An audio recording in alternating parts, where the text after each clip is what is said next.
You know, I had been meaning to get working on this video a lot sooner. I didn't because I was worried about making a video that was going to become criminally dated by new information presented by the end of the year. Hell, between the latest patch, one more on the way, and that damn book still to come, it's almost a guarantee that's gonna be the case. So for a while, I was inclined to just sit and wait to see what happened. But the thing is, I had already been waiting. I was waiting before Shadowlands even launched, and if I kept on this course, I would have been waiting the entire year after that. And there is no guarantee that what is revealed later down the line will have made that wait worth it. So I'm done waiting. Here's my video on Sylvanas Windrunner and all the systemic misogyny that has gone into the cock-up cascade that is her current characterization. If you, like me, are not satisfied with the direction that Blizzard has taken Sylvanas, there probably isn't going to be anything in this video that you aren't already aware of, or will even give you a new perspective. I just want to join in on the growing pushback against WoW YouTubers that are either resigned to Sylvanas becoming a loot pinata or who vitriolically want to hate fuck her. If you want to support this pushback, I will direct you to some other videos.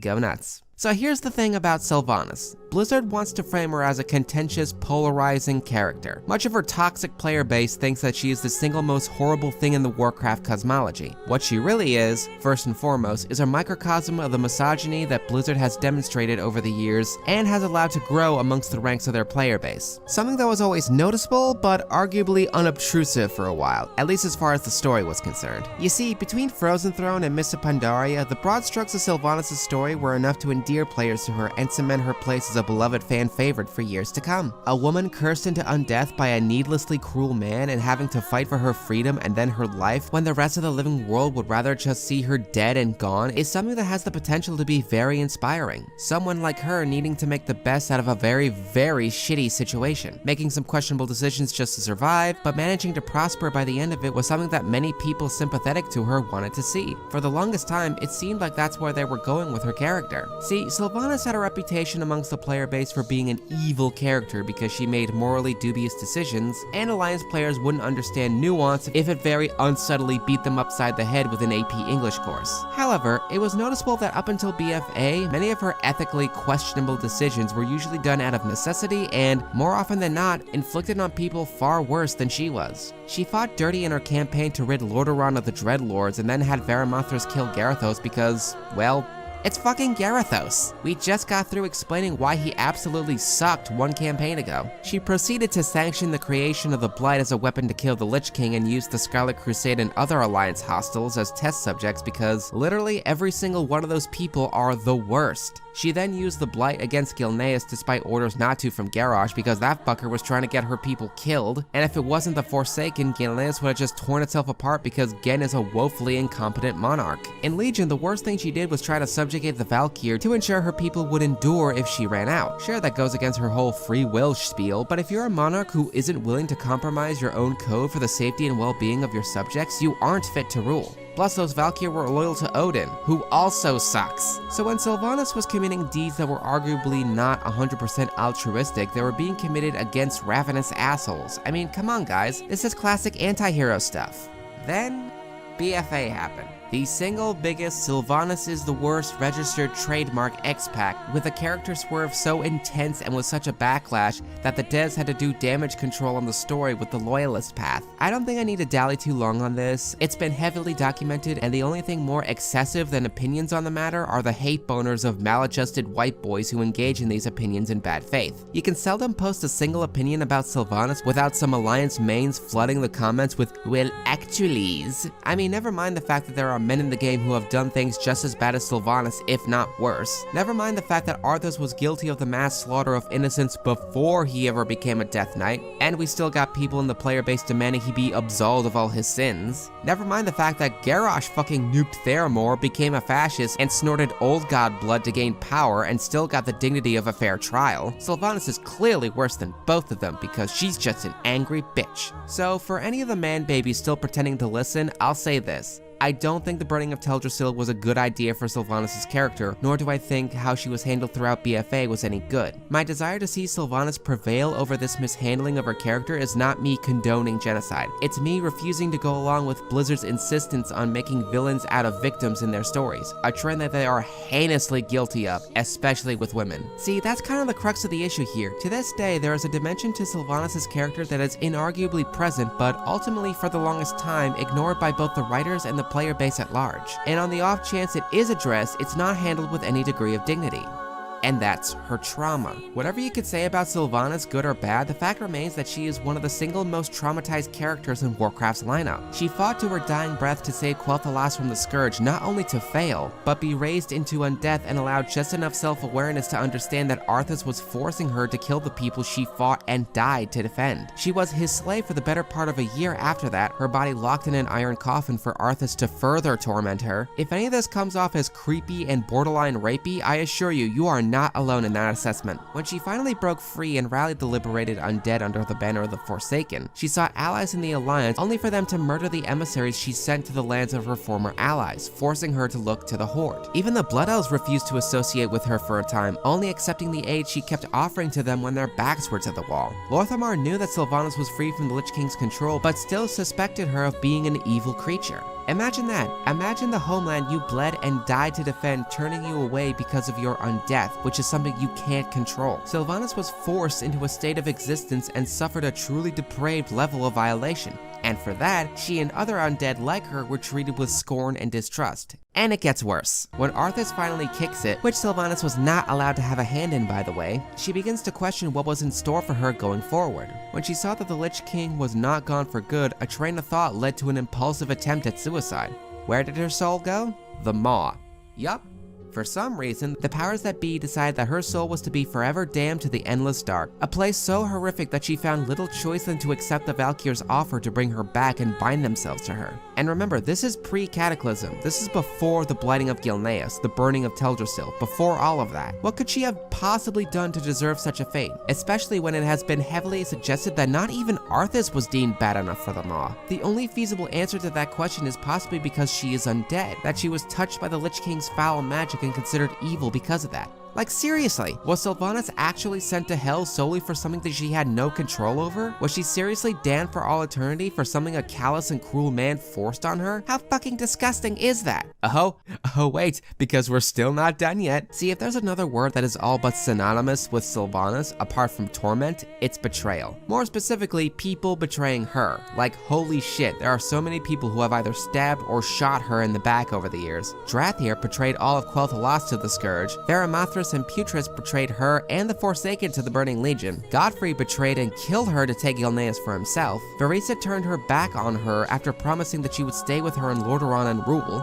Saurfang betrayed her over to his vapid, narcissistic notion of honor and left her to fight the war that he helped her begin. Sylvanas has been constantly betrayed by those she thinks to lower her guard around for even a moment, adding more kindling to the inferno that is her debilitating trauma. For the record, this isn't like Wicked or Maleficent where all this sympathetic characterization is all retroactive. No, we see all this play out in real time. We are introduced to Sylvanas as one of Arthas' obstacles, and not long after, one of his many, many victims. We see how her story becomes one about the pursuit of freedom, survival, vengeance, peace, and then survival again over the course of the game. None of this is adding a tragic backstory to an established villain. This is just the text of the character for as long as we've known her. This trauma is on full display throughout. People who dislike Sylvanas try to hand wave away everything that suggests that she wasn't always the tree-burning monster they like to imagine her being, and they really hate it when canon material contradicts this two-dimensional caricature they have of her. They even go so far as to suggest that it's Sylvanas' fault for being raised into undeath because she didn't just roll over and just give Arthas what he wanted, which was the destruction of their entire way of life.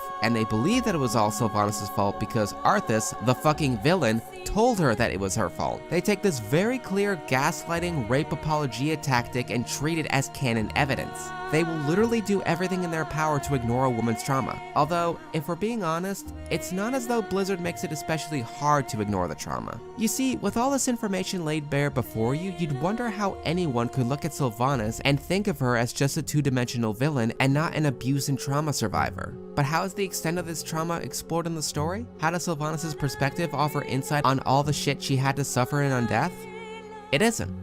All this trauma does in the text is serve as a villain origin story. There are next to no sympathetic ears for Sylvanas to speak to, and the vast majority of characters, Alliance and Horde alike, see fit to judge her as just as bad as the Lich King, and because their opinions are the ones we are most exposed to, it's the one that the writers want us to listen to. And while we certainly see a great deal of Sylvanas and what becomes of her over the years, we are seldom ever allowed to see her perspective on anything because Blizzard wants to uphold her as some mysterious schemer playing 4D chess. But all this does is suggest that the trauma itself is what makes Sylvanas a monster. And again, this isn't the only time Blizzard has done this to a female character. It's just the most prevalent. See, if you truly want to walk with Blizzard to this pier and suggest that this is all a very deliberate and fascinating look into Sylvanas' character, the fact remains that there are two questions that they have hence refused to answer directly. Why was Sylvanas sent to the Maw in Edge of Night? And why did she accept a pact with the progenitor of the fucking Lich King? Because these are the two most important questions that need to be answered if we're to buy that any of this is in character for her. I mean, the Edge of Night story suggests that Sylvanas was sent to the Maw because she committed the cardinal sin of being vain, which is demonstrated in a flashback scene where she's 19 years old and just kind of fusses with her hair in the mirror for a little bit. So I'm just gonna kind of gloss over how creepy and gross and oh she was asking for it, look at the way she's dressed, levels of fucked up that is, and just gonna move on. Presumably, the answer to all these questions is coming in the form of the Sylvanas book. As it stands now, they've only brushed against the questions a few times in Shadowlands, and how they decided to brush against these questions is weird. The only deep character bits we get with Sylvanas are when she's either conversing with the jailer or Anduin. In each case, she makes it very clear how much she believes in the case of upending the system of the afterlife and remaking it anew. Like, she is extremely dedicated, and in these scant moments, we really do see that dedication contrast with everything else around her, and really showcases her humanity. She was the one to insist that they had to convince Anduin to join them of his own free will to get the best results. She then makes several attempts to reason with Anduin so that they don't have to mind control him, because even now, free will is very important to her. When Denathrius is defeated and captured by the Maw Walker, her first thought is how they're going to get their ally back.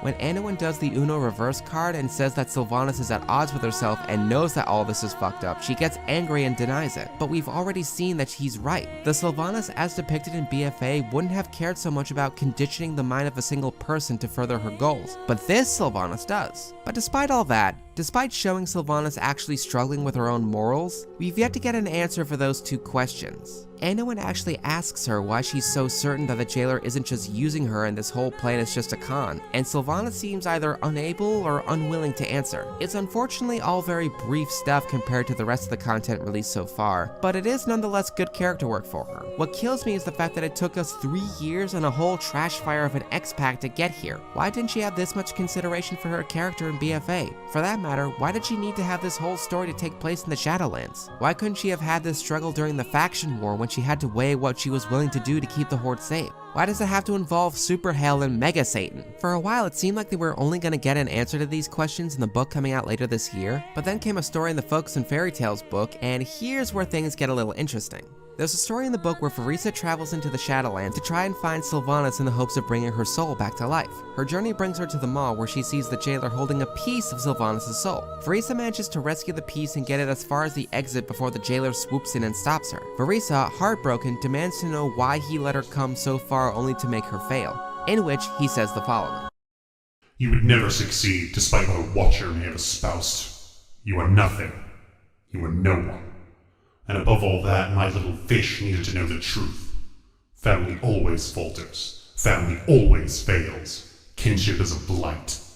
They will always disappoint you, as you demonstrated so well. So yeah, that puts things into perspective. This excerpt, as well as the whole story, paints a rather grim look at Sylvanas' situation. For one, her soul is in literal pieces, and for two, those pieces are currently with the jailer, a nihilistic and manipulative scumbag. He admits to setting up a whole scenario just to teach his little fish a lesson in not trusting in family. Throughout Shadowlands, we see the jailer being a possessive scumbag who sees other people as possessions or a means to an end. He'll even refer to other beings beneath him as it or that when he can get away with it. And here we see that attitude aimed at Sylvanas. This stands to at least answer one question looming over the whole thing. Why did Sylvanas join the jailer? Well, if the way he treats this fragment of her soul is the way he always treats her, setting up scenarios to train her to not trust in anything or anyone, we can see that she wasn't convinced with reason. Honestly, and I don't want to say this lightly, but this honestly feels like grooming. it looks like the jailer has gaslit Sylvanas into buying his nihilistic trait. The fact that she's had no actual remaining friends or family besides Nathanos to support her in her own death, and was routinely betrayed by her allies, living and forsaken alike, means that for years, the jailer was the closest thing she had to a support system.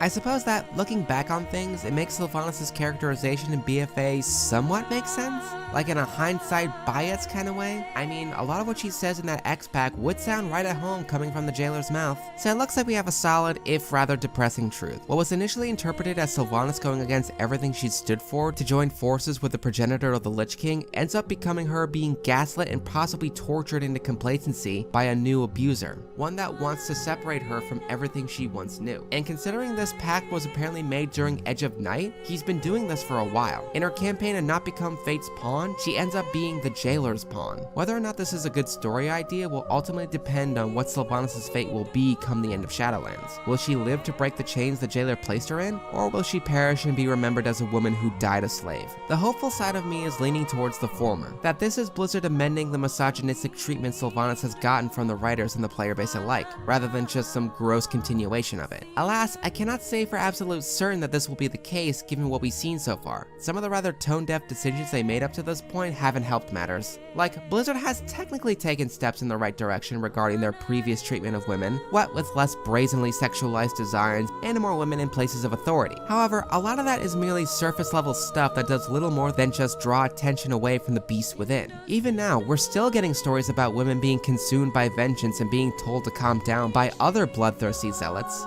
We're still getting stories about beloved legacy characters having their stories exclusively revolve around their relationship with men, and we're still seeing women no-homoed into being some guy's arm candy, even if they have more chemistry with someone else. Elements of this are still trickling into Sylvanas' story. I mean, so far, I have enjoyed the cinematics where she's talking with Anduin. Patty Method and Josh Keaton have some phenomenal chemistry, and they really make the back and forth between their characters work the best they can. However, no amount of talent or voice direction changes the fact that these dialogues are about yet another man telling Sylvanas her own business. Seriously, when was the last time Sylvanas had a meaningful interaction with another woman that just wasn't one of her sisters? Tyrande doesn't count. Because when it's not them, it was Arthas, Varamothras, Garrosh, Lorthamar, Vol'jin, Nathanos, Saurfang, and now, most recently, Anduin and the Jailer. It's not helped that Anduin's importance to the story of Shadowlands, and just the story in general, is very much manufactured because Chrissy Golden really likes him. In the upcoming book summary, he's referred to as Sylvanas' greatest rival, which, no.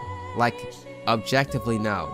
That is wrong on a metric fuck ton of levels. I've gone on record saying that there's precedence in Golden's writing for jaded, morally dubious women finding redemption in the form of some boring-ass man they supposedly have the hots for, and then promptly dying for their man pain. With that in mind, considering that so many of Sylvanas' interactions with Anduin have Golden written all the fuck over it, I cannot help but be worried. It doesn't help that she's already served as a vehicle for some boring guy's man pain in the last expansion. Also, Blizzard is currently being sued by the state of California for sexually harassing and sexually assaulting their female co-workers. One of the senior staff that's been credited for writing a lot of Sylvanas' stories over the years is one of the few in the actual lawsuit accused by name. So I'm not saying that all this is connected, but it's absolutely 100% connected.